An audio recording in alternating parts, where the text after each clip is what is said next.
we're financing these international corporations and banks to go give these loans to build infrastructure, which they themselves then own at our expense. And then those third world nations and old world nations rightfully hate us, and we get the blame for it, when really we're being drug along by the system as well. So this globalist corporate system, a crony capitalism, I guess you could call it, doesn't it exploit everybody except for what Rothkopf said on this show with his book, the head of Kissinger Associates, that the 6,000 superclass, they get all the power, money, and control, but the rest of the 6,400 million of us, we get the short end of the stick.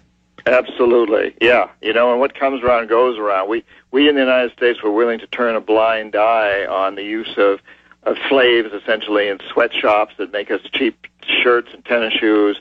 We were willing to turn a blind eye on get us cheap oil, even if it requires destroying the Amazon rainforest. We don't care, give us cheap oil. We kind of turned a blind eye on that, and we always sort of said, well, of course they're doing the right thing. Nike's not hiring slaves, and Texaco isn't destroying the rainforest. Well, Nike is hiring slaves, and Texaco did destroy the rainforest, and there's a huge lawsuit in Ecuador right now that's going to be won against Texaco.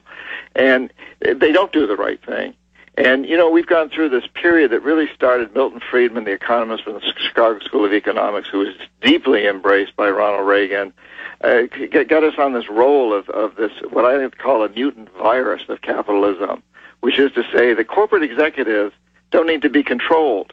They're some sort of an elite, unlike the rest of us who never do anything wrong. I mean, we've all got to have laws to keep us from stealing or cheating on our income taxes or picking somebody's pocket. But these corporate executives, they don't need any rules and regulations. No more rules and regulations. And everything should be privatized. They should be running everything, controlling all the world's resources. And let's give everybody lots and lots of credit. Get people to take lots and lots of credit. Well, I'll tell you, credit enslaves people. You know, if you're a union member and you got lots of loans, you got a big mortgage on your house, you don't want to go out and picket. You don't join the picket lines because you want to keep paying for your house so your family has a place to live. And so there's been all these things that were really came up in the 70s and much more strongly in the 80s after Reagan was elected. And it just continued through Democrats and Republicans alike. God, Clinton was one of the worst. And they have served to put us all in this position that we economic hitmen back in the 70s were doing to the rest of the world. It was so successful in the rest of the world that it's been pulled on us. And now we got to get out of it, Alex. We can do it, but we've got to set our hearts and minds and souls to doing it. Well, let's look at the alternative, and then we'll get into solutions and, get your expert opinion on the current climate and what you think those solutions and the way out are. But let's look at the alternative. If they continue this process of they're above the law, the private Federal Reserve goes before Congress and says no one can audit us, no agency, no government. If this imperial power is allowed to continue, will we have private bank chairmen wearing crowns and being worshipped? I mean, that's the logical extension of this, is kind of a Hitlerian Führer precept where, well, we saw Cheney and Bush saying, it's not illegal if the president does it. If something's illegal and the president does it, it's okay. And we're now seeing Obama saying, yeah, we're going to continue no rights for detainees. And, yeah, we're going to, continue having secrecy in the banking. It's clear the presidents have been turned into nothing but vestigial ceremonial creatures. So if we don't slow this down and reverse it, what will this world look like? What will this superclass who are openly above the law, what will they bring us to? We'll all be living in Haiti, and it's happening. It's fascinating. I just saw this morning that UN has announced that Bill Clinton's going to be their new UN ambassador to Haiti. Man, that's a fascinating comment right there. We're all, and we're essentially in that position right now. We're living very much like what we used to call banana republics. In fact, those bank presidents are wearing crowns today. They're getting away literally with murder. I mean, they're getting away with stealing and rape and pillage, and they're being rewarded for it, and that continues to happen. So, yeah, we're already in that world, and it's going to get much worse unless we really do something. And I think this economic crisis we're going through ought to push us all in the direction to turn this around. And we do have the power to turn it around. We have the power. The president doesn't. I don't know what's in Obama's mind. Obviously, I'm not a mind reader. I'm not a psychologist. I don't know what's going on with the guy.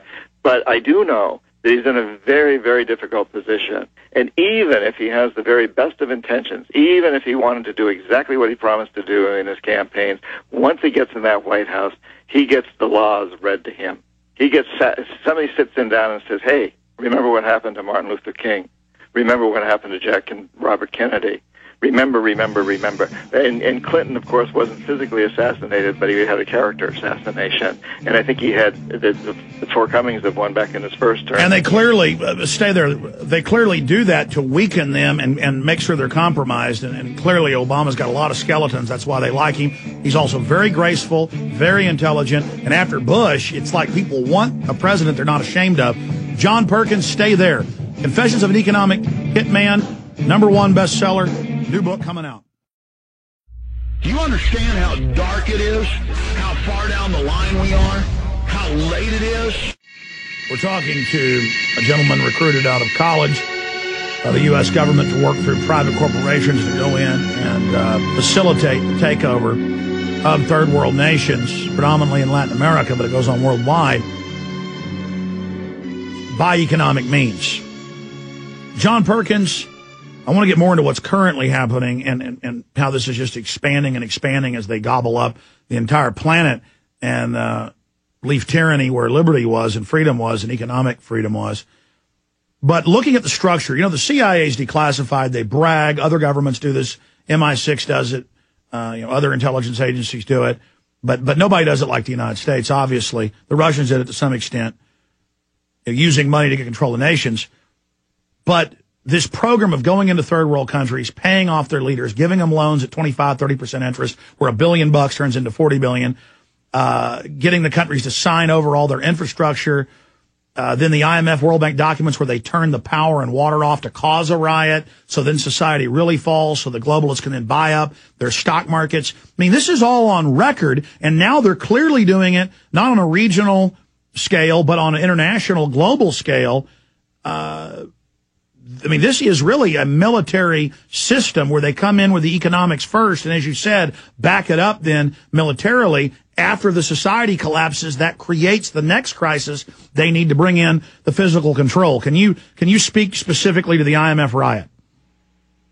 Well, yeah, probably the best example, the clearest example, is what happened in Cochabamba, Bolivia, a few years ago when the IMF decided that what it really wanted to do was take control of the water system down there. Bolivia couldn't pay off its debts, and of course the Bolivian people at the time were saying, we don't really owe these debts. These debts were taken on by military dictatorship before our time. We didn't have any say in it, and those guys are all gone now. The banks shouldn't have allowed this to happen.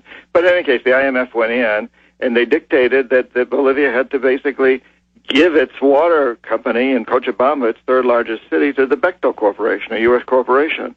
Bechtel went in and immediately increased all the prices of water. Some people had to pay 4 times what they'd been paying before. The word got out that people couldn't even use rainwater, that they had to pay for that. It was terrible. So there were huge riots. People were dying of thirst, poor people. And they took to the streets, and eventually they got their water system back, and Evo Morales then became president very, very much at the same time, and Bechtel kind of put its tail between its legs and left, only because this enlightened president came in at the time. But we've seen that thing time and time and time and time again on all sorts of levels, where in order to forgive a country's debt, and we never really forgive it, we just delay it, usually increase the interest rates. But in order to even make that happen, we force them to privatize their electric utility companies, their water and sewage companies, their prisons, their schools, their mines, their resources, their oil companies, and sell it to American corporations, or sometimes it's European corporations, time and time and time again. And now, of course, isn't it interesting how we're almost seeing a reversal of that process in this country, Alex, where in fact the private banks are in such dire trouble that the government is going in and bailing them out, and it's stopping short of actually taking an equity position where it really has control over them, but it's getting so deeply involved through these bailouts. So it's really socialization of the corporatocracy, of the people that run our big corporations, of the big corporations themselves. We're socializing them, and we've basically capitalized the poor people and all the failures in the country.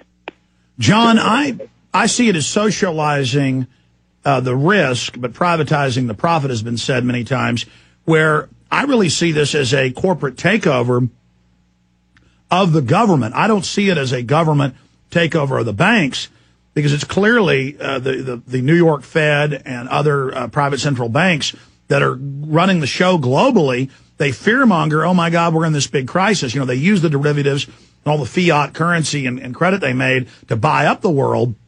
Now that the bubble's popping, they're using that as a way to terrorize people into giving them even more power. And they're announcing on the news a new bank of the world and that we'll be paying our taxes to it. But these are the bankers. They're the experts. They know how to run things. Yeah, you're absolutely right. No, it's government money that's going in to bail out the bankers and other companies.